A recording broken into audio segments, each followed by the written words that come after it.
Hello students, welcome back on my channel. Today we will do a poem. Topic of the poem is Where Do All the Teachers Go? It is for grade 6th and NCERT syllabus. Where do all the teachers go? आप एक चीज़ observe कर रहे हैं यहाँ पे कि जो हमारा टाइटल है पोएम का where do all the teachers go, ये एक लास्ट में एक क्वेश्चन मार्क लेकर एंड हो रहा है. इट मीन्स इस जो पोएम है इसमें सिर्फ क्वेश्चंस हैं. और क्वेश्चंस किसके हैं? वो एक छोटा सा बच्चा है जो उसके माइंड में क्वेश्चन अराइज होते हैं कि किस तरह से टीचर्स कहाँ जाते हैं, हमें पढ़ाने के बाद टीचर्स कहाँ जाते हैं, क्या करते हैं, क्या खाते हैं, कैसे रहते हैं, कहाँ रहते हैं, like this. Let's start our poem. For a little child a teacher is special. एक छोटे बच्चे के लिए एक टीचर जो है वो बहुत ही स्पेशल होता है. वो एक ऑर्डिनरी पर्सन नहीं होता है, ऑर्डिनरी पर्सन नहीं होता है.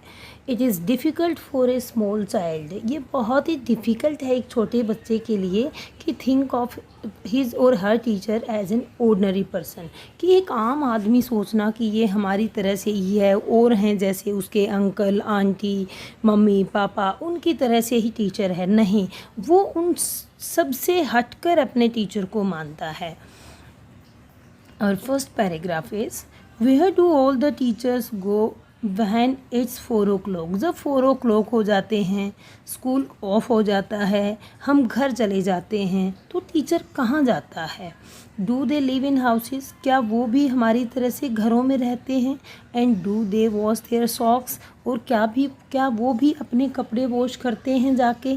तो इस तरह के क्वेश्चंस में जो डेली रूटीन में हम जाके घर में करते हैं, क्या वो टीचर्स भी ऐसे ही करते हैं? इस तरह के जो क्वेश्चंस हैं वो इस छोटे बच्चे के माइंड में अराइज होते हैं. Now English explanation for these 4 lines. Here, according to the poet, his teachers are not an ordinary people. The people has many questions. The poet or the boy has many questions in his mind about his teachers. He is very curious to know that where his teachers go after 4 o'clock. He wants to know if the teachers live in their houses with their family members or if they wash their socks like ordinary person. Now move to the next paragraph. Our next paragraph is do they wear pajamas. जैसे घर में हम जाके अपने normal clothes पहन लेते हैं, बच्चा ये सोचता है क्या टीचर्स भी ऐसे ही पहन लेते हैं? Do they watch TV. Do they watch TV. क्या वो टीवी को देखते हैं हमारी तरह से ही? And do they pick their nose. क्या वो अपनी नोज़ को पिक करते हैं, नोज़ पे ईटिंग करते हैं? और the same as you and me. क्या आप जैसे करते हैं, मैं जैसे करता हूँ सारे काम, क्या ऐसे ही सभी टीचर्स करते हैं? यहाँ पे you and me it means same. जो हमारा पोइट है, जो स्मॉल बॉय है इसके अंदर, वो एंड मी. ये पोइट एंड यू कौन है? हम. जो आप स्टूडेंट हैं जो यहाँ पे पढ़ रहे हैं इस पोएम को, आपको यू एड्रेस कर रहा है. Poet and boy and you. Now English explanation for this paragraph. Writer wonders means वो एक सरप्राइज में हो जाता है. किस तरह से surprise? He wonders if the teachers wear pajamas. He also wants to know if the teachers watch TV like other ordinary people or not, or if they clean their noses with the little fingers as the other people do. Now move to the next paragraph. Next paragraph is do they live with other people. Do they live with other people.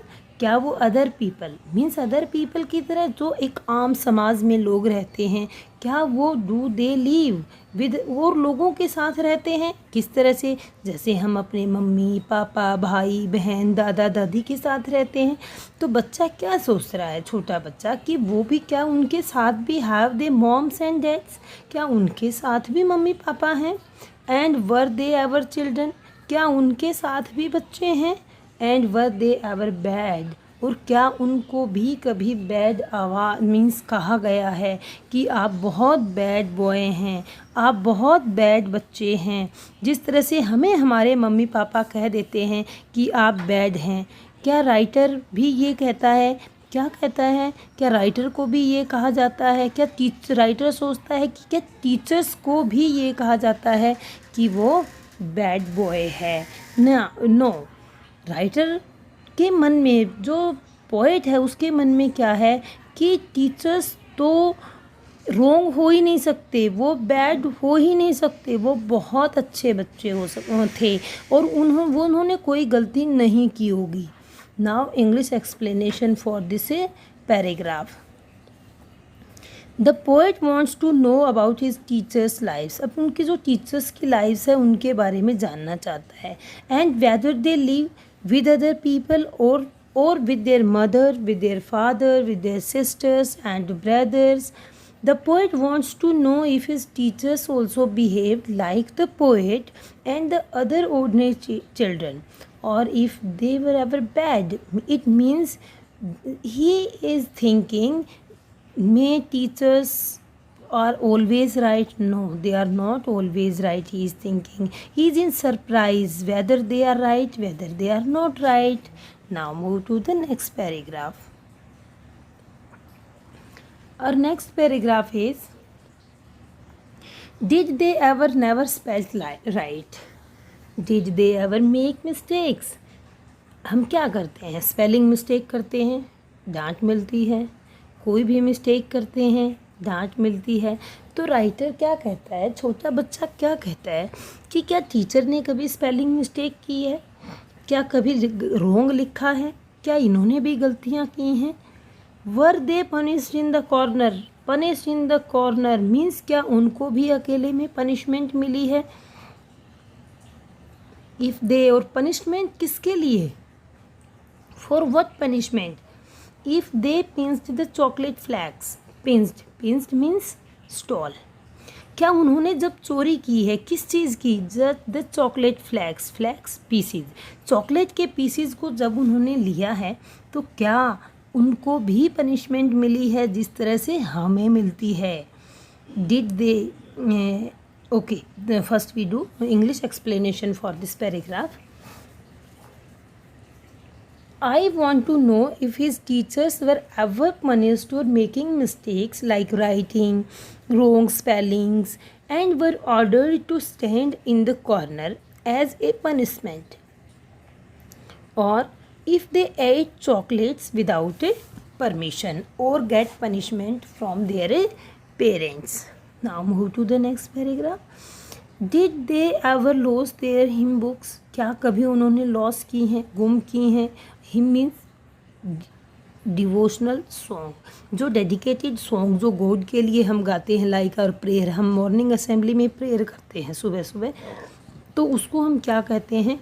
Him means devotional song की जो एक book है। Writer कहता है कि क्या इस तरह से जो बुक हैं हमारी लॉस कर देते हैं, गुम कर देते हैं, क्या टीचर्स ने भी गुम की हैं?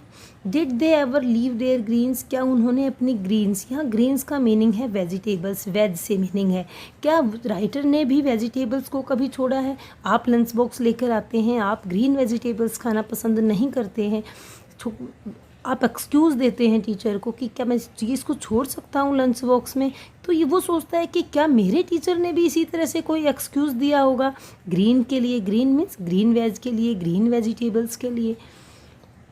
Did they scribble on the desktop? Scribble means right, scribble means right. Did they scribble on the desktop? क्या उन्होंने कभी डेस्कटॉप पे स्क्रिबल किया है? हम अपने डेस्कटॉप पे, आप अपने टेबल पे कुछ कुछ लिखते रहते हैं, आपको टीचर पॉइंट आउट भी करता है, don't write on desk. Then what is the poet is thinking? Poet is thinking कि whether teachers also doing like this? क्या टीचर भी ऐसे कर रहे हैं या करते थे? Did they wear old dirty jeans? क्या उन्होंने भी कभी ओल्ड डर्टी जीन्स, हमारी तरह से गंदे कपड़े पहने कि हम जाके ऐसे ही कैजुअल मूड में कपड़े जो उतार के आते हैं, उठा के कई बार उनको पहन लेते हैं या वैसे ही भी डर्टी हो जाते हैं गेम करते हुए, तो क्या उन्होंने भी वियर मीन्स पहनना, old dirty jeans, old dirty clothes क्या उन्होंने भी पहने हैं? Now English explanation for this paragraph. According to the poet, the teachers are perfect. He thinks that they perhaps never lost their hymn books and never spilled their green vegetables like the poet himself. The poet wondered if they ever scribbled on their desk and wore dirty jeans like other children. Now move to the next paragraph. Our next paragraph is I'll follow. I'll follow means I will follow. One back home one day. One, ये one किसको indicate कर रहा है बेटा? One means one teacher. One teacher को indicate कर रहा है आपका कि एक टीचर को मैं क्या करूँगा, बैक उसको फॉलो करूँगा, उसको मुझे फॉलो करना है, उसको पीछे उसके मुझे जाना है. क्या करने के लिए? टुडे, आज. आई विल फाइंड आउट, मुझे फाइंड आउट करना है, मुझे सर्च करना है. क्या सर्च करना है मुझे? कि दैट व्हाट दे डू, कि वो क्या करते हैं, टीचर्स क्या करते हैं घर जाके, मुझे ये फाइंड आउट करना है, मुझे ये सर्च करना है. Then I will put it in a poem. और आफ्टर सर्चिंग दैट, उसको सर्च करने के बाद मैं क्या करूँगा? आई पुट, मैं पुट करूँगा इट इन ए पोएम. जो थॉट्स, यहाँ पे इट किसको इंडिकेट कर रहा है? जो इट है. इट मीन्स मैं जो आइडियाज़ वहाँ से कलेक्ट करूँगा कि टीचर्स क्या करते हैं, उन सब चीज़ों को, उन जो हमारे आइडियाज़ हैं, जो राइटर के आइडियाज़ हैं, थॉट्स हैं, जो वहाँ से वो टास्क जो टीचर्स करते हैं उनको जो कलेक्ट करेगा, उनको एक पोएम में लिखेगा. That they can read to you, जिससे आप इजीली, वो टीचर्स जो हैं हमें पढ़ के सुना सकेंगे, हम इजीली खुद रीड कर सकेंगे, आप रीड कर सकेंगे. अगर मैं लिखूँगा तो आने वाली जनरेशन्स रीड कर सकेंगी इजीली. और राइटर हमारे कौन है? Peter A Dixon. Now English explanation for this paragraph. When not able to find any authentic answer, when writer is not able to find any authentic answer, he decide to follow. What is the decision? Decide to follow one teacher to the home and to find out the truth. The poet will write about his feelings, findings and feelings, and what are the tasks teacher did at home. All these things he will write in a poem, and so that the children also can read the truth. Then all the teachers, after in future teachers and future students, and we also able to read that poem that I will write. I hope you understood it. It is a very interesting poem. Thank you.